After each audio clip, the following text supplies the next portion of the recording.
Baik, bismillahirrahmanirrahim. Assalamualaikum warahmatullahi wabarakatuh. Pagi ini syukur alhamdulillah saya kembali dapat memberikan video pembelajaran berkenaan dengan materi pertemuan ke-13 tentang pendapatan dan beban ya. Modul 8 buku praktikum audit. Nah, praktis setelah pertemuan ini kita tinggal pertemuan satu lagi, yaitu minggu depan. Jadi minggu depan itu tetap ada perkuliahan meskipun lebarannya hari Minggu ya, namun kita tetap ada perkuliahan. Nah, untuk mata kuliah praktikum audit pertemuan ke-13 kita udah masuk modul 8. Nah, ada beberapa hal yang perlu saudara pahami berkaitan dengan pendapatan dan beban. Sebenarnya isu ini dapat saudara kembangkan ya, dari pemahaman dasar saudara berkenaan dengan audit atas pendapatan dan beban pada mata kuliah auditing 2 ya, pada mata kuliah auditing 2 pada semester yang lalu. Ada beberapa isu yang perlu saudara pahami, bahwa setelah saya pahami ada beberapa isu temuan pemeriksaan pada pendapatan dan beban. Isunya kebanyakan adalah dalam pengeluaran ya, dalam beban. Nah, yang pertama adalah pada buku 1 itu saudara diminta untuk memastikan apakah beban operasional dan data perpajakan, yaitu BPH 21 itu sudah tersaji dengan baik, kemudian sudah secara wajar disajikan. Nah, tentunya saudara fokus pada dua hal ini, data operasional dan data perpajakan. Beban operasional dan data perpajakan. Nah, kemudian ini berhubungan sama poin B. Nah, pada poin B di temuan pemeriksaan di buku 1 halaman 146 tanggal 11 April saya bacakan.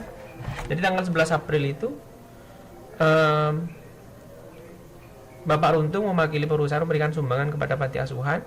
Pemberian sumbangan ini berupa uang tunai 20 juta. Kemudian dicatat beban jamuan. Nah, ini kan salah saji ya. Tanggal 11 April itu salah saji. Nah, saudara nanti di kelas saja ya, di kelas. Seharusnya jurnalnya bagaimana? Ini kan tinggal salah sajinya aja, bebannya aja yang keliru. Jadi beban jamuan representasinya saudara kreditkan, debitnya apa nanti. Untuk daftar akun sudah ada, bisa saudara cek nanti di buku 2. Kemudian tanggal 18 Agustus, bukan 18 April, tapi 18 Agustus 2012, perusahaan memberikan uang tunai 10 juta. Kemudian untuk penggantian perawatan Ibu Tati selama beliau dirawat di rumah sakit. Kemudian dicatat sebagai beban gaji 10 juta. Nah, sebenarnya isunya adalah untuk yang 18 Agustus, saudara bisa pastikan di PPH 21 sebenarnya apakah memang duit 10 juta itu sudah dimasukkan dalam penghasilan atas biaya penggantian perawatan rumah sakit. Nah, namun saya cross check di sampling PPH 21 itu nggak ada. Jadi saudara anggap benar saja itu tanggal 18 Agustus. Bukan 18 April ya, 18 Agustus. Namun saya ganti aja. Ini 18 Agustus. Nah, 18 Agustus 2012. Namun ini sebagai penambahan wawasan bahwa kalau misalkan ada salah satu karyawan kemudian dapat penggantian biaya pengobatan dari perusahaan, kemudian diinkludkan pada beban gaji, saudara pastikan apakah sudah masuk dan sudah dihitung PPH 21-nya. Kemudian temuan jadi untuk yang C saudara abaikan saja, karena saya cek di belakang tidak ada tuh atas Bu Tati itu gajinya berapa untuk di cross check, sehingga saudara abaikan. Kemudian tanggal 25 November 2012 itu perusahaan selesai dicat ulang oleh seorang kontraktor. Perusahaan mencatat transaksi tersebut beban jasa profesional. Nah, apakah penempatan beban jasa profesional itu tepat? Apakah tidak menggunakan beban perbaikan gedung atau perawatan gedung? Nah, perusahaan menggunakan beban jasa profesional. Nah, silahkan saudara nanti pastikan tanggal 25 November itu udah sesuai apa tidak, sesuai dengan akun yang digunakan. Nah, kemudian selanjutnya tanggal 28. Tanggal 28 itu kalau saya baca belum dicatat. Jadi ada pengeluaran berkaitan dengan pembelian voucher hotel oleh Pak Denny, tapi dia udah aktivitas sudah, tapi belum tercatat. Nah, silakan saudara catat, ya, saudara catat. Nah, kemudian yang F itu saudara diminta melakukan hitungan ulang apakah PPh 21 atas sampling 5 orang, yaitu Denny, Sugeng, Rantung, Agus, dan Esther, itu sudah sesuai dengan ketentuan Undang-Undang PPh dan Undang-Undang KUP. Contoh misalkan Denny, ya, Denny itu gajinya sudah ada, PPh 21-nya apakah benar 508? Kalau memang benar, ya sudah, saudara tinggal masukkan kertas kerja. Namun kalau salah, saudara perbaiki dan adjustment. Nah, setelah saudara pastikan PPh 21 sudah sesuai dengan ketentuan, selanjutnya itu adalah PPh badan, ya, PPh badan. Nah, di PPh badan itu perusahaan menggunakan tarif pasal 17 Undang-Undang Pajak Penghasilan. Nah,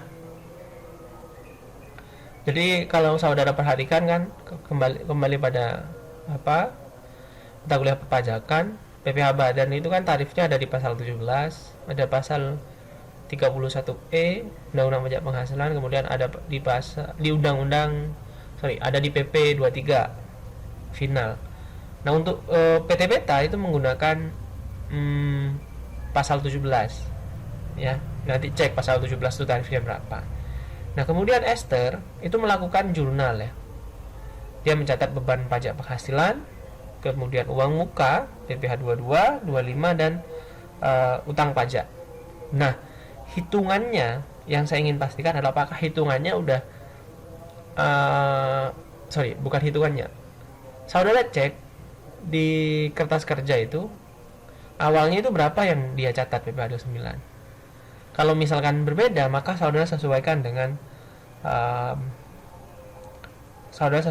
jurnal yang dibuat Esther, atau nanti kalau ada kertas kerja rekonsiliasi fiskal, saudara hitung lagi, ya. Saudara hitung lagi apakah PPh 29-nya udah tepat atau tidak. Ya. Baik, kita bahas secara teknis. Nah, yang perlu saudara lakukan adalah yang pertama 105. Ya, saudara buka KKP beban operasional. Halaman 105. Nah, di halaman 105 saudara diminta melakukan adjustment, ya. Adjustment atas beberapa temuan berkenaan dengan salah saji atau beban yang belum dicatat. Saudara tinggal masukkan saja di kolom di indeks PL3. Gampangan tinggal minta-minta saja. Nah, kemudian KKP utang pajak.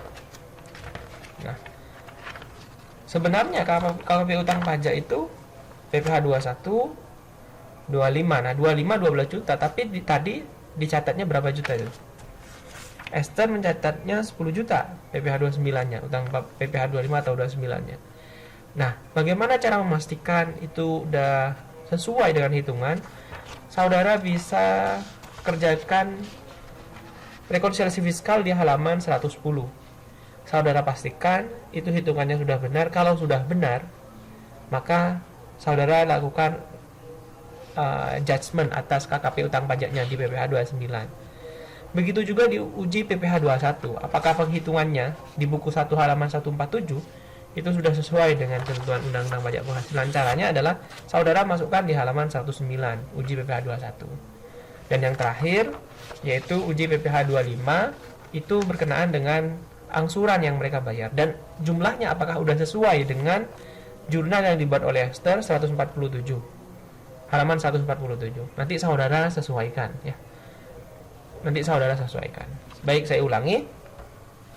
Yang pertama adalah yang harus saudara kerjakan, KKP beban operasional itu saudara masukkan karena ada potensi salah saji yang pertama. Kemudian yang kedua, potensi tidak tercatat. Yang kedua, hutang pajak. Saudara pastikan apakah hitungan PPh 29 PT Peta yang dicatat oleh Esther itu sudah sesuai dengan KUP atau Undang-Undang Pajak Penghasilan. Caranya adalah saudara kerjakan dulu nomor 4, yaitu rekonsiliasi fiskal. Nanti saudara hitung dan akan ketemu hutang PPh 29-nya berapa. Kemudian UJ PPh 21.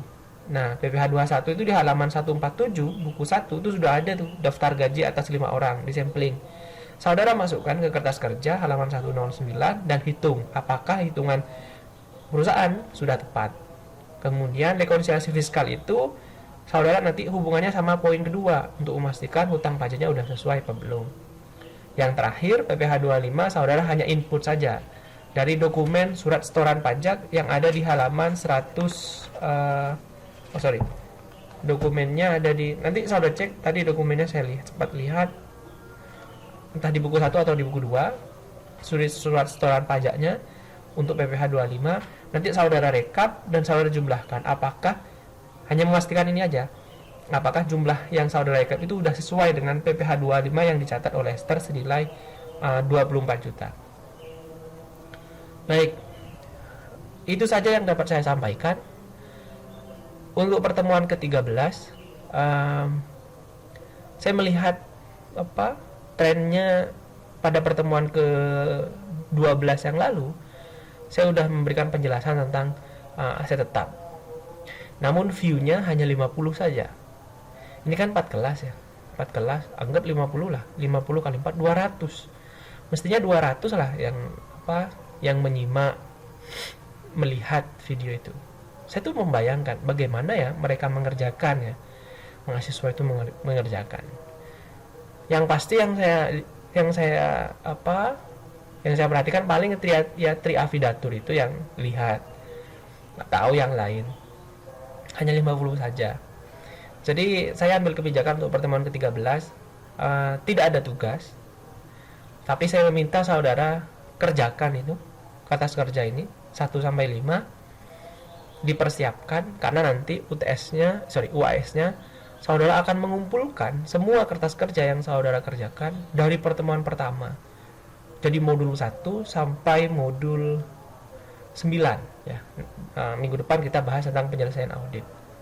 Jadi modul 1 saudara sudah punya isiannya sampai modul 9. Nanti saudara persiapkan. Nah, kita kalau UAS-nya tetap online itu yang dikumpulkan. Kalau misalkan offline siap-siap saudara nanti bukunya yang dikumpulkan. Nah, jadi saya berharap pada perkuliahan online ini meskipun memang keterbatasan sangat banyak, kemudian kita sulit berinteraksi, tapi minimal kan pada proses ini saudara sudah menyimak. Jadi pada pertemuan ke-12 itu saya kaget ya, nggak kecewa sebenarnya, kaget loh, hanya 50 saja yang menyimak penjelasan tentang aset, tapi saudara bisa mengerjakan. Itu yang anehnya, tapi nggak apa-apa, itu bagian dari proses perkuliahan daringnya.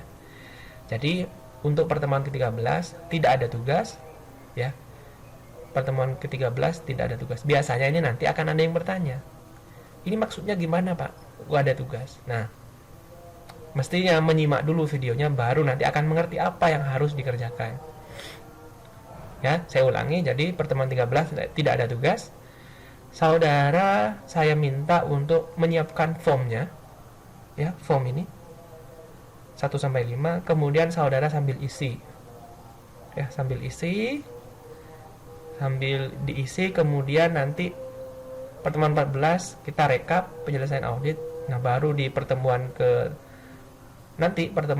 terakhir setelah 14 itu WAS akan mengumpulkan pekerjaan saudara dari awal sampai sekarang. Baik, terima kasih atas perhatiannya. Semoga penjelasan saya bermanfaat. Kurangnya saya mohon maaf. Sukses untuk saudara. Wassalamualaikum warahmatullahi wabarakatuh.